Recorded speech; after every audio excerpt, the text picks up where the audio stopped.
त्यामुळे जीवे मारण्याची धमकी आली. आम्हाला येतात धमक्या, समाजाचे चांगलं काम करतात येणारच आहेत. मृत्युंजयला पण आली होती. त्याला तर पत्र झालेलं आहे. हा? माझ्या मुलापर्यंत पोहोचण्याच्या आधी तिला पाण्याचा सामना करावा लागणार आहे. का सोपं आहे का? पोलीसवाले काय करू शकत नाही. माझ्या घराची गाडी उडवायचा प्रयत्न केला, काय चौकशी झाली पोलीस साहेब? काहीच झाली नाही. मग तुमचा हे आलाय तर मग सामान्य जनतेला काय न्याय देणार पोलीस? अरे पोलीस हा सारखं तर अकार्यक्षम डिपार्टमेंट भारतात म्हणजे आपल्या जे महाराष्ट्रात हे जगात कुठंच नसतं. पोलीस डिपार्टमेंट म्हणजे कोणताही शासनाने कायदा केला की यांचा एक हप्ता वाढला.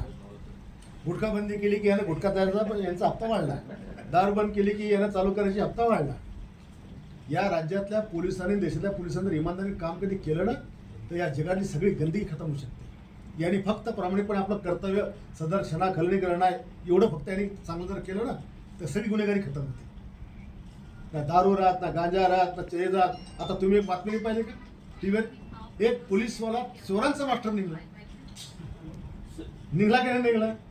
बुलढाण्यामध्ये 2 पोलीस कॉन्स्टेबल असे होते बुलढाण्यामध्ये शहरात सिटीला की त्यांची चोरांसोबत पार्टनरशिप होती.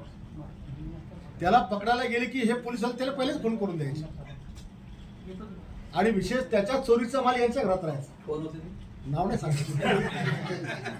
कसं बस स्टँडवर खिसा करण्यावरती कितीदा गेला म्हणजे ते